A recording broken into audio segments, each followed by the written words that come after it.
Hi, I'm Robert Osborne.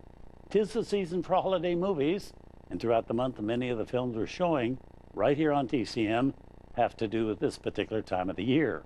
Now, they're not necessarily about Christmas, but somewhere in them you'll see a Christmas tree or Santa Claus, or there's something about the Yuletide. We have several examples coming right up, each a murder mystery, which takes place during the Christmas season. We begin with a film called Lady on a Train, from Universal Pictures in 1945. It stars the studio's #1 star at that time, Deanna Durbin, playing a woman en route to New York City on a train who looks out her window just before pulling into Grand Central Station and sees a murder being committed. From then on, she becomes Sleuth Deanna, tries to find out not only who's the victim, but also who done it. And in the process, she almost gets done in herself.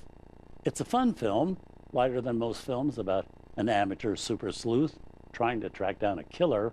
It's also an interesting film in Deanna Durbin's legendary career, as she became a huge star at the age of 15, and throughout her teenage years was an enormous star and moneymaker for the Universal Studios. But now she was 23, and her bosses weren't quite sure how to best present this more grown-up Deanna. In 1944, she'd been cast in her first dramatic role in a film version of Somerset Maugham's novel, Christmas Holiday. And that was followed by her first big movie in Technicolor, big Jerome Kern musical called Can't Help Singing.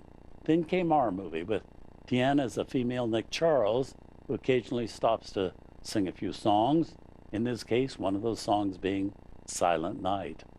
It's a film that was produced by Felix Jackson, who was Deanna's husband at the time.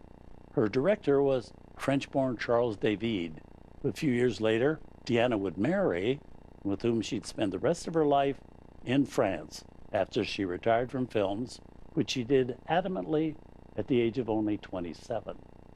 Now, the supporting cast in the movie includes Ralph Bellamy, Dan Duryea, Edward Everett Horton, David Bruce, and Patricia Morrison. So here, based on a story by Leslie Chatteris, the creator of the fictional super sleuth, The Saint, from 1945, Lady on a Train.